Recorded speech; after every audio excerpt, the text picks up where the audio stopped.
தமிழ்நாட்டில் எஸ்ஐஆர் கூடாது என்று திராவிட முன்னேற்ற கழகமும் தமிழ்நாட்டிலே திராவிட முன்னேற்ற கழகத்தினுடைய தலைமையிலே இருக்கிற கூட்டணி கட்சிகளும் ஏறத்தாழ 48 கட்சிகள் ஒன்று கூடி இந்த எஸ்ஐஆரை தள்ளி வைக்க வேண்டும், தேவையற்றது. இன்னும் ஒரு 4 மாத காலத்தில் தேர்தல் நடக்கிற நேரத்தில் இது போன்ற எஸ்ஐஆர் அமுல்படுத்தப்பட்டால் மிகப்பெரிய குழப்பங்கள் வரும் என்று வருமுன் எச்சரிப்பதை போல தமிழ்நாட்டுடைய முதலமைச்சர் தளபதி மு.க. ஸ்டாலின் அவர்கள் இந்த எஸ்ஐஆர் அறிவிக்கப்பட்ட நாள் தொட்டு தொடர்ந்து பிராக்டிக்கல் டிஃபிகல்டிஸ், அதாவது என்னென்ன நடைமுறை சிக்கல்கள் ஏற்படும் என்பதை அவ்வப்போது தேர்தல் ஆணையத்திற்கும் ஒன்றிய அரசுக்கும் அறிவுறுத்துகிற வகையில் கடிதங்களும் எழுதினார், கண்டன குரல்களையும் எழுப்பினார். அதோடு மட்டுமல்ல, அனைத்து கட்சியும் கூட்டி கோரிக்கை வைத்த போதும் அதை பற்றி சிறிதும் கவலைப்படாமல் அடம்பிடித்து இந்த எஸ்ஐஆரை 4ஆம் தேதியிலிருந்து அமல்படுத்த வேண்டும் என்ற நோக்கத்தோடு தமிழ்நாட்டிலே செய்கிறார்கள். ஒவ்வொரு ஊரிலும் ஏற்பட்டிருக்கிற நடைமுறை சிக்கல்கள் என்ன என்பதை உங்களிலே பலருக்கு தெரிந்திருக்கக்கூடும்.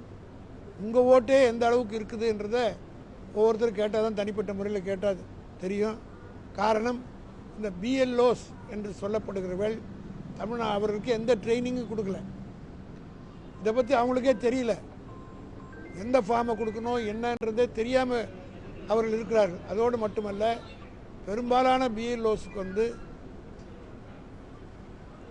அங்கன்வாடியில் பணியாற்றக்கூடியவர்கள் மற்றும் அடிப்படை வேலைகளை செய்யக்கூடியவர்களாக இருக்கக்கூடியவர்கள், அவருக்கு வேறு வேலை இருக்கிறது. காலையிலிருந்து பகல் வரை அந்த வேலையை முடித்துவிட்டு 3 மணிக்கு மேல் தான் வர்றாங்க. வருகிற போது போதுமான கால அவகாசம் இல்லாத காரணத்தால் அவர்களால் முழுமையாக இதில் ஈடுபடுத்திக் கொள்ள முடியவில்லை. அதோடு மட்டுமல்ல, சில இடத்துல ஒரு படிவு கொடுக்குறாங்க, சில இடத்துல 2 படிவு கொடுக்குறாங்க. கேட்டால் எங்களுக்கு தெரியலன்றாங்க. காரணம், அவர்கள் மீது குறை சொல்லி பிரயோஜனம் இல்லை. தேவர் நாட் ட்ரெயின்ட், அவர்களுக்கு உரிய பயிற்சி அளிக்கப்படாத காரணத்தால். இதே சென்னையில் எடுத்துக்கிட்டிங்கன்னா ஒரு பகுதியில் அசோக் நகரில் 2 ஃபார்ம் கொடுத்துருக்காங்க, அது பக்கத்தில் இருக்கிற விருகம்பாக்கத்தில் போனால் 1 ஃபார்ம் கொடுக்குறாங்க. அது மட்டுமல்ல, புதிதாக வாக்காளராக சேர்றதுன்னா ஃபார்ம் 6 கொடுக்கணும், 7 ஃபார்ம் 6, 7, 8 இந்த 3 பாரங்களுமே யாருக்கிட்டையும் கிடையாது. அதோடு மட்டுமல்ல, போதுமான படிவங்கள் தரப்படவில்லை. ஒவ்வொருத்தருக்கும் 1000 ஓட்டு இருக்குதுன்னா 200 ஓட்டு அப்ளிகேஷன், 300 அப்ளிகேஷன் தான் கொடுத்துருக்குறாங்க, இன்னும் முழுமையாக பெறவில்லை. ஆக இப்படியே பண்ணால் அவங்களுக்கு கொடுத்துருக்கிற காலத்துக்குள் இதை முடிக்க முடியாது. டிசம்பர் 4ஆம் தேதிக்குள் அனைவரும் அவர் கேட்குற டீட்டெயில்ஸே, குறிப்பாக மிகப்பெரிய குழப்பம் எங்கே இருக்குதுன்னா, 2009 டீலிமிட்டேஷன் வந்தது. அந்த டீலிமிட்டேஷன் வந்த பிறகு பல தொகுதிகள் மாற்றி அமைக்கப்பட்டிருக்கிறது. ஆக 2002, 2005 வாக்காளர் பட்டியலில் இவருடைய பெயர் எந்த இடத்துல இருக்குதுன்னு தேட வேண்டியிருக்கு. உதாரணத்துக்கு எடுத்துக்கிட்டிங்கன்னா, இன்றைக்கு இருக்கக்கூடிய பழைய தாம்பரம் தொகுதி இப்போ 5 தொகுதியாக மாறி இருக்கு. தாம்பரம் தொகுதி பல்லாவரம்னு அதில் இது பிரிஞ்சு வந்திருக்குது. சோழங்கிநல்லூர், வேளச்சேரி, தாம்பரம், இந்த 4 தொகுதிகள் இன்றைய தினம் ஒரே ஒருங்கிணைந்த தாம்பரம் தொகுதியாக இருந்தது. அதே போல் ஆலந்தூர் எடுத்துக்கிட்டிங்கன்னா, ஆலந்தூரில் இருந்த பாதி ஸ்ரீபெரும்புதூர் தொகுதியிலேருந்து பாதி வச்சுருக்காங்க. இதில் இந்த ஓட்டர்ஸ் லிஸ்ட், நீங்கள் பழைய ஓட்டர்ஸ் லிஸ்ட்டை பார்த்தீங்கன்னா இடம் இருக்குதே தவிர, பேர் இருக்குதே தவிர எந்த ஊர் எந்த தெருவுனே இல்லை. ஆக இப்படி இருக்கிற குழப்பத்தில் அவங்க போட முடியாமல் மக்கள் குழப்பத்தில் இருக்கிறாங்க. இதையெல்லாம் சுட்டி காட்டியிருக்கணும். அதோடு மட்டுமல்ல, 4ஆம் தேதி இவங்க கொடுக்க போவதில் டைம் ஃபிக்ஸ் பண்ணியிருக்காங்க. 7ஆம் தேதி ஃபைனலைஸ் பண்ணி அது 9ஆம் தேதி டிராஃப்ட் லிஸ்ட்டு கொடுத்துருவோன்னு சொல்கிறாங்க. இப்போ சைக்கலாஜிக்கலாக எல்லாருடைய மனசில் என்ன இருக்குன்னா, 4ஆம் தேதி வரலும் சேர்க்கலான்னா 4ஆம் தேதி தான் கொடுப்பாங்க. காரணம், வேறு வேலை போயிருப்பாங்க. சில இடங்கள் கிராமங்கள்லாம் கணவன் மனைவி 2 பேருமே விவசாய தொழிலாளர் இருப்பாங்க. இந்த ஸ்கில்டு ஒர்க்கர்ஸ், நான் ஸ்கில்டு ஒர்க்கர்ஸு இவங்கெல்லாம் இருக்கிற இடங்களிலே கணவன் மனைவி 2 பேரும் போயிட்டால் போய் வாங்குறதுக்கு ஃபார்ம்லாம் இருக்குது. இவங்க ஃபார்மை கொடுத்துட்டு வந்துடுறாங்களே ஒழிய அதை போய் கலெக்ட் பண்ணுறது யாருன்றதே ஒன்றும் தெளிவாக தெரியல. அது மட்டுமல்ல, ஒரே நேரத்தில் 4ஆம் தேதிக்கு முன்னே 3ஆம் தேதி கொடுத்து 4ஆம் தேதியோடு க்ளோஸ் பண்ணுறாங்கன்னா மொத்த பாரத்தையும் 3 நாளுக்குள்ளே அப்லோட் பண்ண முடியுமா என் வெப்சைட்லன்னா நிச்சயமாக முடியாது. அதுக்குரிய ஸ்டாஃபும் கிடையாது இவங்ககிட்ட. 3 நாள் இல்லைன்னா எவ்வளோ ஏறிச்சோ அது வரலும் போட்டு க்ளோஸ் பண்ணுவாங்க. அப்படி இருக்கும்போது பல பேருக்கு ஃபார்ம் கொடுத்தவங்களுக்கு ஓட்டு வராத நிலைமை இருக்கும். ஆகவே தான் நாங்கள் கேட்டிருக்கோம் தேர்தல் நித்தம் எவ்வளோ ஓட்டு சேர்க்கிறாரோ அடுத்த நாள் அதை பிஎல்ஏங்க கொடுங்க.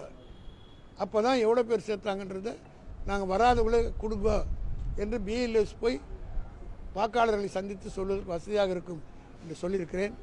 பொறுமையாக அம்மையார் அவர்கள் கேட்டார்கள், தேர்தல் ஆணையர் அவர்கள் எல்லாவற்றையும் நடைமுறைப்படுத்துவதற்கு அதிகாரிகளை ஆலோசித்து முடிவெடுப்பதாகவும் வாக்குறுதி கொடுத்திருக்கிறார். நிறைய இடங்களில் திமுக அவங்க குற்றம் சாட்டு சொல்லிட்டாலே அந்த பேங்க்கில் ஒன்று நடக்கலைன்னு அர்த்தம். ஏன்னா பொய் சொல்வதுக்கு ஒரு வாரம் நாங்கள் இதெல்லாம் அவங்க செய்யணும். ஓப்பனாக சொன்னால் நாங்கள் ரூலிங் பார்ட்டி, எதிர்கட்சிகள் தான் இதெல்லாம் செய்யணும். நாங்கள் எதிர்கட்சிகளாக இருந்தபோது நீங்கள்லாம் பார்த்துருக்கீங்க எவ்வளோ தீவிரமாக வாக்காளர்கள் பண்ணு. ஆனால் இந்த எஸ்ஐஆரே நீங்கள் நடத்தணும்னு இன்றைக்கி ஜெயக்குமார் அவர்கள் இம்ப்ளீட் ஆகி பெட்டிஷன் போட்டிருக்காரு சுப்ரீம் கோர்ட்டில். ஸோ அவருடைய கலர் என்னன்றது நீங்களே தெரிஞ்சு. ஏங்க நேரில் கொடுக்குறதே வருமானத்துக்கு பயமாக இருக்குது, ஆன்லைனில் வர்றதுக்கு என்ன வாக்குறுதி உறுதி இருக்குது? இப்போ டெய்லி ஒரு 100 ஃபார்ம் வாங்குறாங்க. அந்த 100 ஃபார்மை கொண்டுட்டு போய் அவங்க சேர்த்துட்டாங்கன்னா அடுத்த நாள் யார் அந்த 100 பேர் சேர்ந்தால் தானே நாங்கள் போய் சேராதவங்களை சேர்க்கறதுக்கு ஒரு வாய்ப்பு இருக்கும். ஐயா, இந்த சிந்தாதிரிப்பேட்டெல்லாம் அந்த பூசமாத்தி வாரத்துலாம் எல்லாமே இடிச்சுட்டு கட்டுறாங்க, எல்லாமே ஃபிட்டாக இருக்காங்க. அதேபோல் தாபூர் நகர்லாம் அவங்களெல்லாம் ஃபார்மே வரலன்றாங்க. சில பேர் அதுதான் இந்த மாதிரி பல குறைகள் இருக்குது. காரணம் என்ன, அதை அங்கன்வாடியில் போட்டிருக்காங்க. அவங்க மேலே சொல்லியும் பிரயோஜனம் இல்லை.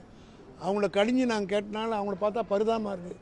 நீங்கள் எங்களை ரொம்ப கேட்டிங்களா எங்களை வேலையை விட்டு எடுத்துருவாங்க, எங்கள் வேலைக்கு ஆபத்து வந்துடும். மேலே அதிகாரிகள் மேலே உட்காந்துக்கிட்டு அவங்களுக்கு ட்ரைனிங் கொடுக்கல. பல பேருக்கு படிக்க தெரியல, எந்த ஃபார்ம் என்னான்னே தெரியாத நிலைமை இருக்குது.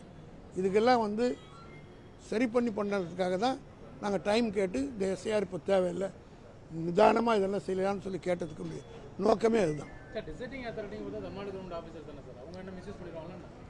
தமிழ்நாடு ஆஃபீஸர்ஸ் இருக்கிறது இல்லைங்க, ஆஃபீஸு மேலே நான் குறை சொல்லலை. அவங்களுக்கு செய்ய போதுமான ட்ரைனிங் இல்லை.